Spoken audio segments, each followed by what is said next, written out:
Israeli airstrikes in Gaza have killed over 300 people, according to Palestinian health authorities, with attacks reported across northern, central and southern Gaza. Hospitals already overwhelmed from months of conflict are struggling to handle the casualties, with many of the dead reported to be children. The Israeli military has confirmed hitting multiple targets and warns that its operations will expand beyond airstrikes. The renewed violence comes after weeks of failed efforts to extend the ceasefire that had been in place since January. NASA astronauts Butch Wilmore and Sunita Williams are set to return to Earth after being stuck on the International Space Station for 9 months. NASA confirmed that the Crew Dragon capsule carrying Williams and Wilmore undocked from the ISS at 10:35 a.m. IST. Their mission, originally meant to last just 8 days, was extended after technical issues with Boeing Starliner spacecraft. They will now return aboard SpaceX Crew Dragon capsule, splashing down near Florida after a 17-hour journey.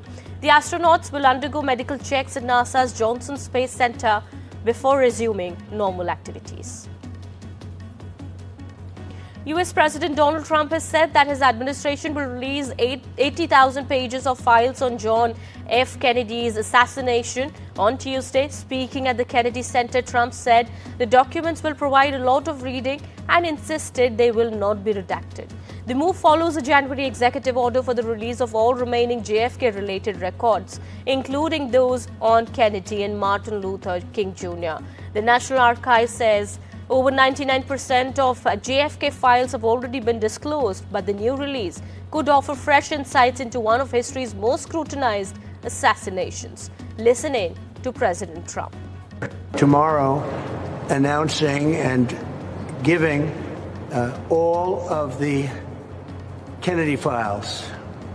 So people have been waiting for decades for this, and I've instructed my people that are responsible, lots of different people, put together by Tulsi Gabbard, and that's going to be released tomorrow.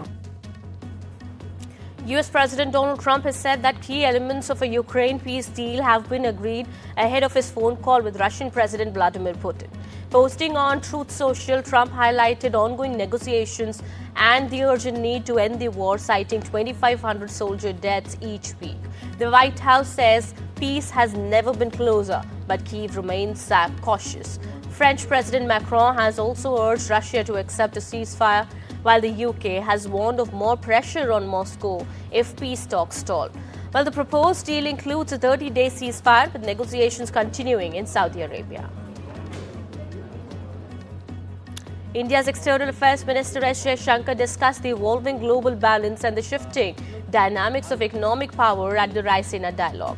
He emphasized on the transformation of international power structures and India's growing role on the global stage. Dr. S. Jaishankar stressed the importance of multilateralism and the need for global cooperation to address pressing challenges. Listen in.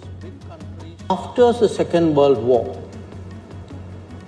the longest standing illegal, I would say, presence, occupation of a territory by another country pertains to India. What we saw in Kashmir. Now, we went to the UN. What was an invasion was made into a dispute.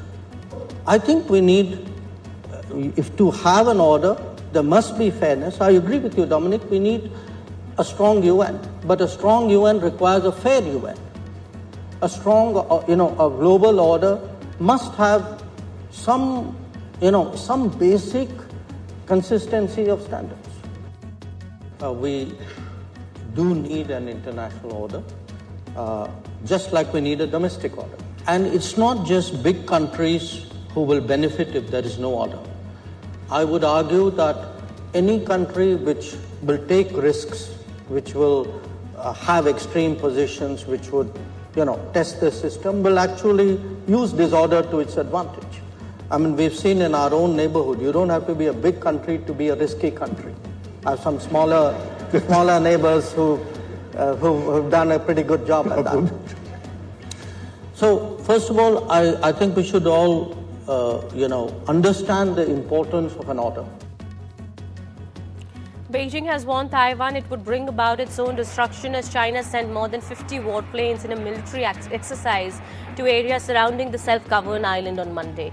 The military drill was punishment for Taiwanese President Lai Ching-te's continued promotion of separatism, a spokesperson from China's Taiwan Affairs Office told. Taiwan's Ministry of National Defense released rare videos and photos taken on March 17 showing what it says are military drills conducted by China's Navy. The videos include a close look at the China's Navy's Jiangsu 532, Wenzhou Frigate 526, Type 056A, Corvette 616 and Type 052D, Gillen 164. US President Donald Trump has vowed to hold Iran responsible for attacks by Yemen's Houthi rebels, escalating tensions in the region. The US military has carried out a fresh wave of airstrikes targeting Houthi positions with reports of at least 53 killed. Trump stated that every attack by the Houthis will now be seen as an attack from Iran itself, warning of dire consequences. The Pentagon has said that the strikes aim to stop threats to international shipping, not to change the regime in Yemen.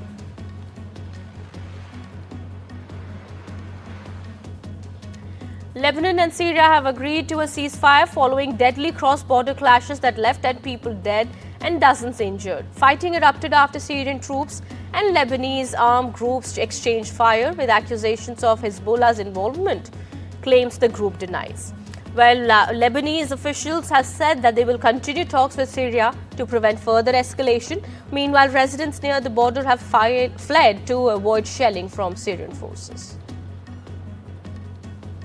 The European Union and its partners have pledged $6.3 billion in aid for Syria and neighboring countries to support humanitarian efforts and stabilize the region. EU Foreign Policy Chief Kaja Kallas announced the funding, saying it aims to address Syria's dire needs amid the ongoing instability. The country has seen renewed violence following attacks by militants loyal to ousted leader Bashar al-Assad.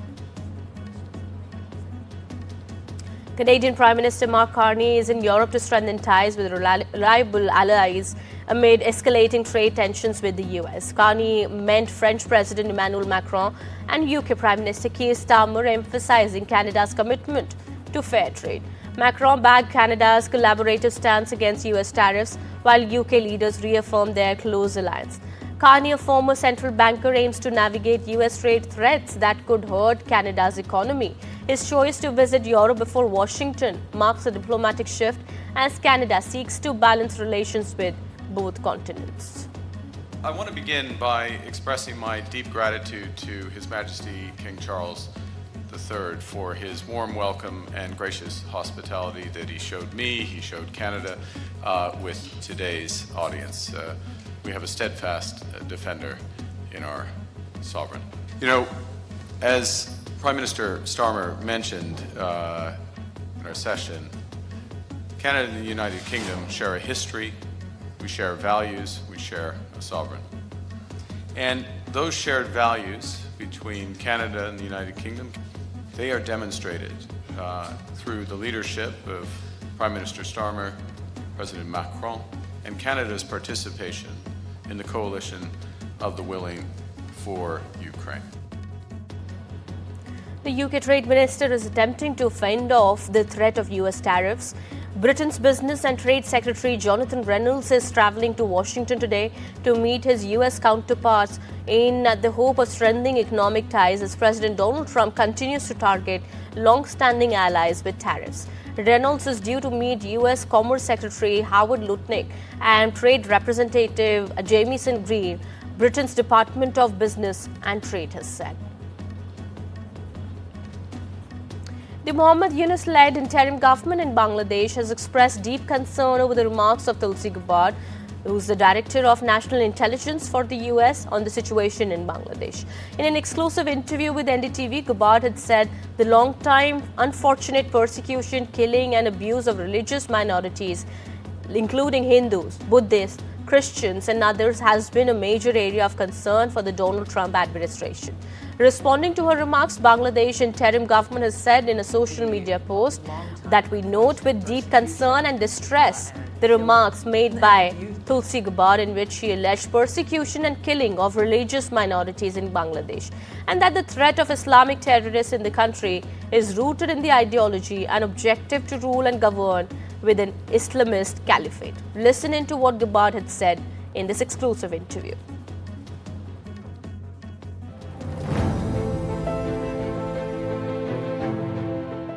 We've seen a lot of political changes over there, a lot of violence over there, and several reports of attacks on minorities. Is the United States concerned about the situation there and the need for stability at all levels, not just political stability? Yeah, of course. The long time unfortunate persecution and killing and abuse of religious minorities, Hindus, Buddhists, Christians, Catholics, and others, has been a major area of concern for the United States government and, of course, President Trump and his administration.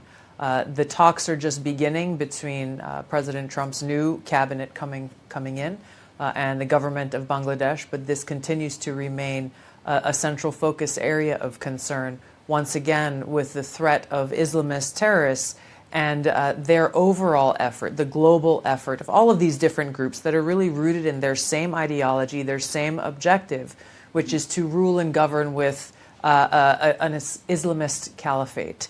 This obviously affects people of any other religion other than one that they find acceptable, and they choose to carry this out through very violent and terroristic means. President Trump remains committed once again to identifying this ideology that drives Islamist terrorism, helping to defeat that ideology and defeat their ability to exact that terror on people, the American people and others. Britain's King Charles and Queen Camilla will visit Pope Francis in April during a 4-day trip to Italy and the Vatican. The visit, part of Jubilee Year celebrations, is seen as a historic step in the UK-Vatican relationship. The Pope remains in hospital following a respiratory infection, but the Vatican expects his recovery in the time for the meeting. Buckingham Palace has expressed hope for his health. The trip will also strengthen UK-Italy ties, with the royal couple attending events in Rome and Ravenna. Charles and Pope Francis share a strong commitment to environmental and interfaith causes.